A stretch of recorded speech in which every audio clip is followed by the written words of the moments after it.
Alright guys, so today we're going to check out a brand new pair of truly wireless earbuds, but we're going to check out a pair that's really intriguing, and mainly because it's something completely different than anything we've checked out before. And the pair we're going to check out is the Yobybo Card20.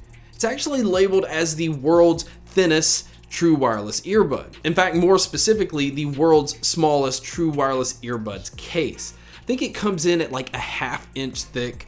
It's very, very tiny. Even the earbuds themselves coming in weighing at 0.1 ounces. So this is a pair that you can easily put in your ear, forget that they're there. In fact, the case is so tiny that you could pretty much put it in any pocket you want, even the small pocket within your pocket on a pair of jeans, and that's how I carried these around. Now, I've had my hands on these for a little while. I met the guys back last week at CES, but they had reached out prior to that, wanting me to test these out. Now, these are on Kickstarter right now, where it says the original retail price of these are going to be $129.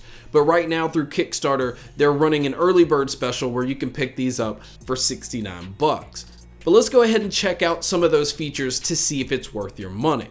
Now, the first thing I do want to point out is I don't have the original retail packaging, so I don't know what that's going to look like, and I don't know what all it's going to include. But considering these don't use silicone ear tips, I'm thinking it's just going to be the charging case, the earbuds, and then the USB-C cable, because that's what it uses to charge these.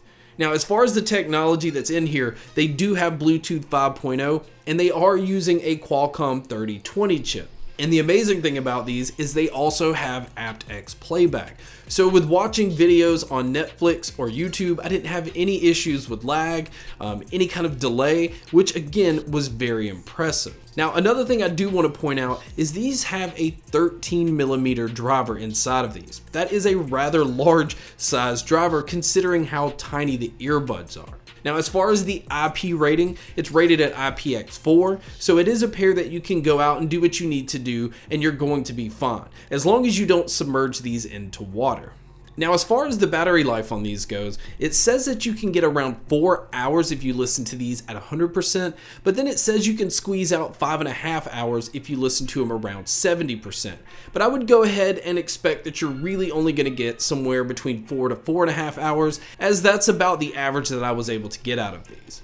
Now, as far as the case goes, this is a very thin case that somehow they were able to slap a USB-C input on the back. It's open more or less on the top where you can see the earbuds placed inside, and then you can see that there is 3 indicator lights to see how much battery life the case has.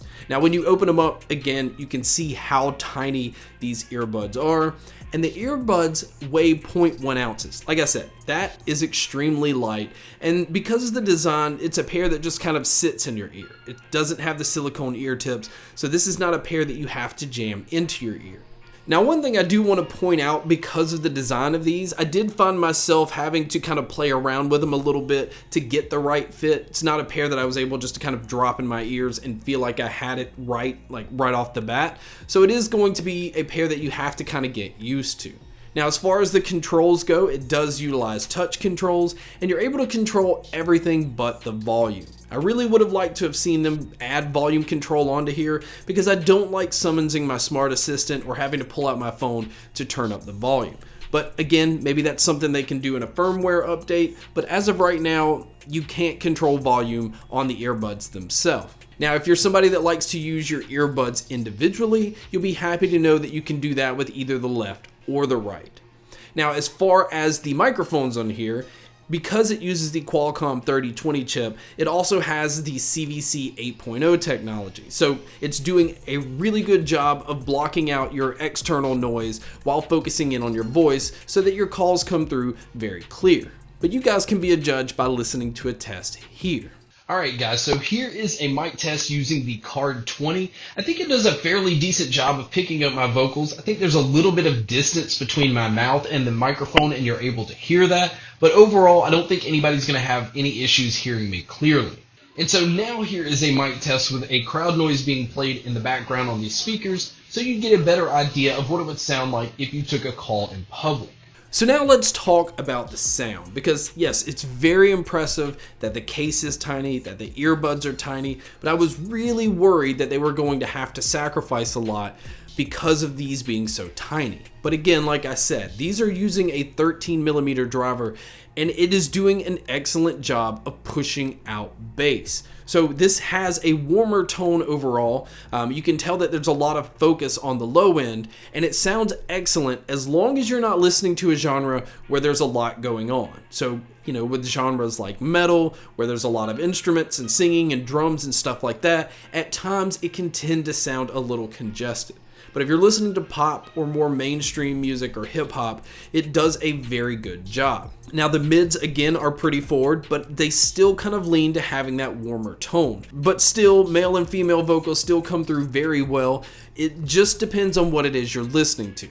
I think that there's a lot of clarity in these. I think the treble is pushed up fairly bright, but when you are competing with a bass that is being pushed that forward, at times it's still going to just give it that warmer tone. Now, a lot of people prefer that sound, but if you like a brighter sound with a lower bass, this might not be the pair for you. Now, as far as the sound stage and the sound imaging, I expected these to sound a little bit more open because of the design. But it doesn't. It really kind of sounds like you're more into a medium-sized room with just two speakers. So instrument detail and instrument separation is not the best on these, but again, that could kind of play to the design. It could also play to the fact that these have a warmer sound. So overall, I'm going to say that I think the $130 price tag is a little too much. I think there's just way too much good competition out there. There's better options, but I think at the $69 price point is where it starts to look a little more appealing, especially because,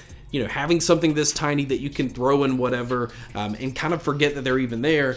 Same goes with having the earbuds in. They're really comfortable, really lightweight, so I can see the benefits to having a pair like this.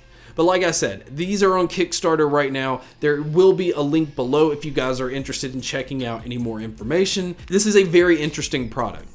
I really like that companies are trying to do something different, and you kind of have to stand out in a market where earbuds are just coming out left and right. So that's my video on the Yobybo Card20 True Wireless Earbuds, the world's thinnest true wireless earbuds. Thank you guys so much for checking out this video. Thank you so much for checking out all the other videos. And as always, make sure to stay tuned for more.